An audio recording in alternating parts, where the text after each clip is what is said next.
বিসমিল্লাহির রহমানির রহিম। আসসালামু আলাইকুম। ডোনাল্ড ট্রাম্প দুনিয়ার সবচেয়ে বড় যুদ্ধ শুরু করে দিচ্ছে, কিন্তু এই যুদ্ধ চায়নার জন্য যাচ্ছে গেম চেঞ্জার সুযোগ। এত বড় পরিসরে কনফ্লিক্ট পৃথিবী আগে কখনো দেখেনি।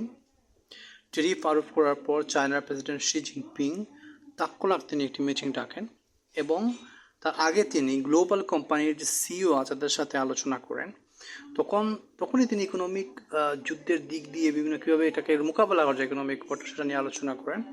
আসলে শি জিনপিং ট্রাম্পকে সুযোগ দিতে চান যাতে সে তার ভুল বুঝে নিয়ে এই ট্যারিফটা উইথড্র করে নেয়, কারণ এই ট্যারিফ অনেক দেশের ইকোনমিকে পার্মানেন্টলি ড্যামেজ করে দেবে।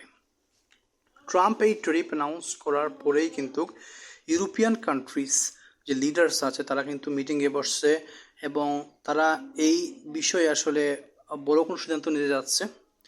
চায়না, ইন্ডিয়া এবং আদার কান্ট্রিজ ব্যাকডোরে অনেক বড় গেম খেলতেছে ট্রাম্পের সাথে এবং এবং পর আমেরিকা কিন্তু এর ধ্বংসলীলা দেখতে হবে, কারণ পৃথিবীতে অলরেডি এটার প্রভাব পড়তে শুরু করেছে বিভিন্ন দেশের ইকোনমিতে।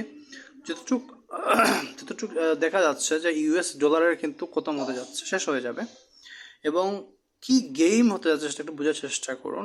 ইউরোপিয়ান কমিশনের যে প্রেসিডেন্ট আছে তিনি আজকে একটি সংবাদ সম্মেলন করেন এবং তিনি বলেন যে ট্রাম্প পাগল হয়ে গেছে, তাই পাগলামি বন্ধ করা উচিত, না হলে অনেক দেশের মানুষ এবং অনেক দেশ ইকোনমিক একদম ধ্বংস হয়ে যাবে। তো তাদের আমাদের রক্ষা করতে হবে এবং আমরা তার জবাবে ডিসিশন দিতে যাচ্ছি। সো এটা অনেক বড় একটা থ্রেট পৃথিবীর জন্য এই মুহূর্তে। যদি বলি বাংলাদেশ, বাংলাদেশের জন্য এটা অনেক বড় থ্রেট, কারণ 37% ট্যারিফ করছে। এটা কিন্তু আমাদের যে সবচেয়ে বড় রেমিটেন্স খাত গার্মেন্টস ইন্ডাস্ট্রি, এটা কিন্তু একদম কোলাপস করবে যদি এটা ঠিকমতো এটা নেগোশিয়েট না করা হয় আমেরিকার সাথে। আজ পর্যন্ত। আসসালামু আলাইকুম।